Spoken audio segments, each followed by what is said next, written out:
तो क्या आपने तय कर लिया कि अयोध्या का खूब भरपूर राजनीतिक इस्तेमाल करेंगे? देखिए, अयोध्या का प्रश्न भारतीय जनता पार्टी के 3 बेसिक इश्यूज में शामिल था, जिसको लेकर भारतीय जनता पार्टी ने राजनीति के मैदान में जनता के सामने अपने विषयों को रखा है। और इन 3 कोर इश्यूज में से राम जन्मभूमि के मंदिर का निर्माण एक बड़ा इशू था। यही राजनीति के विरोधी दल हमसे पूछते थे कि मंदिर बनाएंगे लेकिन तारीख कब बताएंगे। उनकी इच्छा की प्रतिपूर्ति हो रही है। जनता से किए गए हम वादे को पूरा कर रहे हैं। धारा 370 का भी समापन किया है और राम मंदिर का निर्माण किया है। घोषित रूप से भारतीय जनता पार्टी के घोषणा पत्र में जनता से किया गया यह हमारा वादा था और ये वादा पूरा हो रहा है।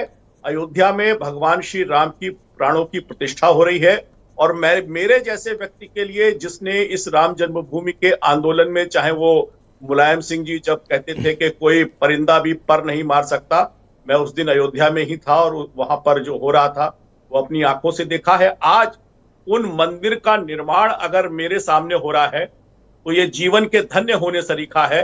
निश्चित रूप से एक बहुत बड़े सपने को पूरा होते देखना है। ये बिल्कुल सर, क्या राजनीतिक रूप से भी धन्य होने की प्लानिंग है सर? नहीं, क्यों नहीं। जब हमने हम तो घोषणा, मैं मना नहीं कर रहा सर, करो, मैं तो कह रहा हूं एक्सेप्ट करो बस। बिल्कुल भाई, हमने घोषणा पत्र में शामिल कर रखा है। ब्रजेश भाई, इससे बड़ी चीज क्या हो सकती है।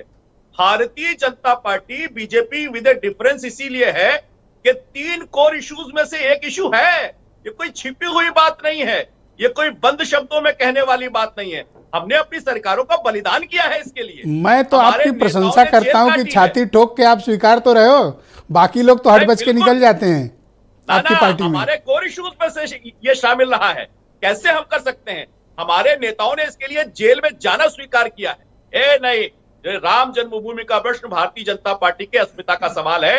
मंदिर का निर्माण हो रहा है, गौरवशाली पल है और मैं समझता हूं कि मेरे जैसे हजारों लाखों करोड़ों सनातन धर्म के प्रति आस्था रखने वालों के लिए जीवन का एक अद्भुत पल सामने होने वाला है, जब विश्व में अयोध्या की जो संस्कृति सर, आप है, इधर परिक्रमा कर रहे हो और उधर एक बहुत बड़ी यात्रा शुरू हो रही है।